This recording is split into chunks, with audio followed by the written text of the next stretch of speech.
Assalamualaikum warahmatullahi wabarakatuh. Perkenalkan, nama saya Ansarian Pratama dari kelas BKI 2D dengan NIM 211221126. Di sini saya akan menjelaskan materi tentang pemikiran kalam Muhammad bin Abd al-Wahhab. Biografi Muhammad bin Abdul Wahhab.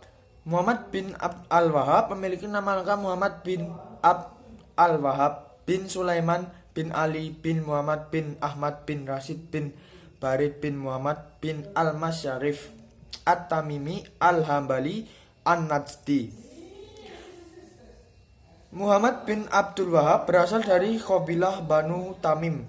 Ia lahir tahun 1915 Hijriah atau 1703 Masehi dan wafat tahun 1206 Hijriah atau 1792 Masehi. Beliau wafat di usia yang sangat tua dengan umur sekitar 91 tahun. Muhammad bin Abdul Wahhab belajar ilmu agama dasar bermazhab Hambali dari ayahnya yang juga seorang qadhi atau hakim. Pernah juga ia mengaji kepada beberapa guru agama Makkah dan Madinah. Di antara gurunya di Makkah terdapat nama Syekh Muhammad Sulaiman Al-Qurdi, Syekh Abdul Wahhab, bapaknya sendiri, dan kakaknya Syekh Sulaiman bin Abdul Wahhab. Muhammad bin Abdul Wahhab merupakan seorang ahli teologi agama Islam dan seorang tokoh pemimpin gerakan keagamaan yang pernah menjabat sebagai mufti Daulah Saudiyah yang kemudian beberapa menjadi kerajaan Arab Saudi. Bin Abd al-Wahhab memiliki nama lengkap Muhammad bin Abd al-Wahhab bin Sulaiman bin Ali bin Muhammad bin Ahmad bin Rashid bin Barid bin Muhammad bin Al-Masyarif At-Tamimi Al-Hambali An-Najdi. Muhammad bin Abd al-Wahhab seorang ulama yang berusaha membangkitkan kembali pergerakan perjuangan Islam secara murni. Karena pada dasarnya ajaran Ibnu Wahab menurut mereka adalah ajaran Nabi Muhammad, bukan ajaran sendiri. Pemikiran kalam Muhammad bin Abdul Wahhab pada dasarnya adalah pengabdian atau ibadah hanya kepada Allah dengan cara yang benar-benar mengesahkannya. Ia membagi tauhid menjadi 3, yaitu tauhid rububiyah berkenaan tentang pengesahan Allah sebagai maha pencipta segala sesuatu yang terlepas dari segala macam pengaruh dan sebab. Tauhid asma wa sifat berhubungan dengan pengesahan nama dan sifat-sifat Allah yang berbeda dengan makhluknya.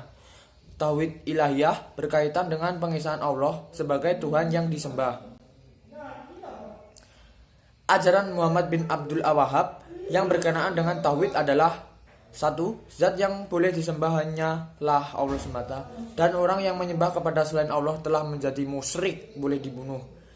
2. Kebanyakan umat Islam bukan lagi penganut tauhid yang murni karena manusia meminta pertolongan bukan lagi kepada Allah, tetapi kepada para wali dan orang saleh. Muslim seperti ini telah menjadi musyrik. 3. Termasuk perbuatan musyrik adalah memberikan dan menyebutkan gelar dan sebutan kehormatan kepada nabi, wali, atau malaikat, terutama dalam sholat, misalnya kata Syaidina, Habibuna, atau Syafi'una. Memperoleh dan menetapkan ilmu yang tidak didasarkan kepada Al-Quran dan Sunnah merupakan kekufuran. Menafsirkan Al-Quran dengan takwil merupakan kekufuran. Pintu ijtihad selalu terbuka, wajib dilaksanakan oleh orang yang mampu. Itulah dasar dakwah Muhammad bin al-Wahhab. Karya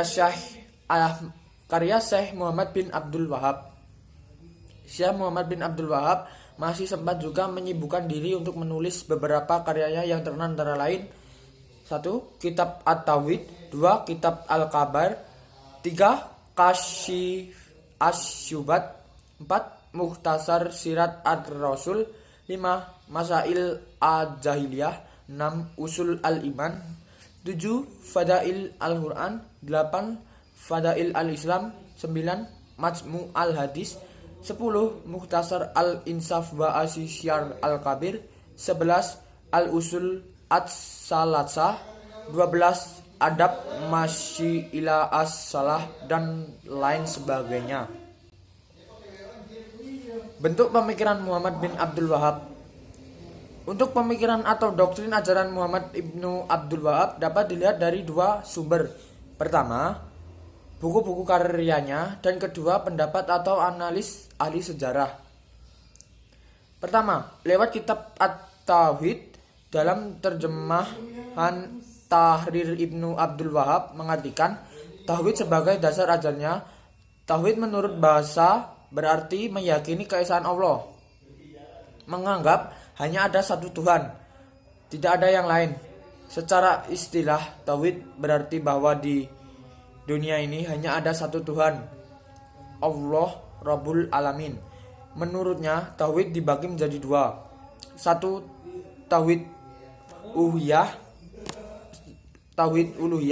yaitu kepercayaan untuk menetapkan bahwa sifat hanyalah milik Allah belaka. Dua, tauhid rububiyah, yakni kepercayaan bahwa pencipta alam ini adalah Allah, tapi ia tidak mengabdi kepadanya saja. Kedua, tentang kekhawatiran pada syirik. Riya merupakan salah satu bentuk syirik ringan dan orang-orang saleh dikhawatirkan terjerumus ke dalamnya. Memakai azimat menyebabkan syirik sesuai dengan hadis riwayat Uqbah bin Amira.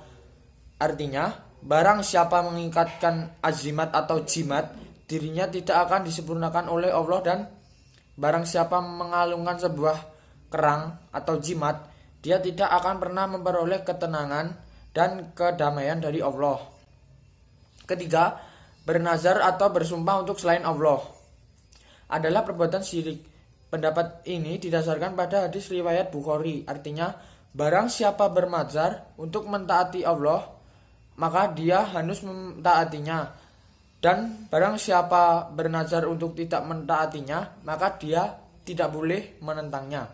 Keempat, mencari perlindungan kepada selain Allah merupakan bagian dari syirik berdasarkan surat Al-Jin ayat 6. Kelima, mencari pertolongan selain Allah atau berdoa kepada selainnya merupakan perbuatan syirik. Yunus surat 106 sampai 107, Al-Aqsas surat 5 sampai 6, An-Nahl ayat 62. Keenam, masalah syafaat adalah hak Allah dan diberikan kepada orang yang diridhoinya. Ketujuh, kutukan bagi orang yang menyembah Allah di kuburan orang saleh. Nabi Muhammad SAW melarang dengan keras menjadikan kuburannya sebagai masjid seperti umat Nasrani dan Yahudi. Kedelapan, janganlah manusia membuat sekutu-sekutu bagi Allah. Surat Al-Baqarah ayat 2. Faktor yang mendasari pemikiran Muhammad bin Abdul Wahab. Pada waktu itu, orang-orang Najd banyak melakukan amalan-amalan yang berbau syirik dan perbuatan-perbuatan yang tidak islami dengan sekehendak hati mereka. Kehidupan seluruh mereka diliputi oleh paham politisme. Dua, mereka menganggap makam-makam pepohonan, makhluk-makhluk halus dan orang-orang gila sebagai sesembahan. Kondisi yang sama juga berlaku di wilayah Mekah dan Madinah, demikian juga di Yaman. Paham politisme, pendirian bangun-bangunan di makam, serta pencarian perlindungan dan bantuan kepada orang-orang mati, orang-orang suci, dan jin-jin menjadi gambaran keagamaan yang umum. Muhammad bin Abdul Wahab kemudian menetapkan diri untuk memurnikan ajaran Islam dan menyelamatkan ke dalam bentuk ajaran terbaru yang ketat. Proses penyebaran pemikiran Muhammad bin Abdul Wahab. Ajaran tauhid yang dicetuskan oleh Muhammad bin Abdul Wahab ini bermula dari kota Najd, Arabia Tengah, dan Dariyah sebagai pusat perkembangan pemikiran pembaruannya. Pada akhirnya menyebar ke seluruh Jazirah Arabia, kemudian keluar Arabia seperti India, Mesir, dan bahkan sampai ke Indonesia. Cukup sekian dari saya, kurang lebihnya mohon maaf. Wassalamualaikum warahmatullahi wabarakatuh.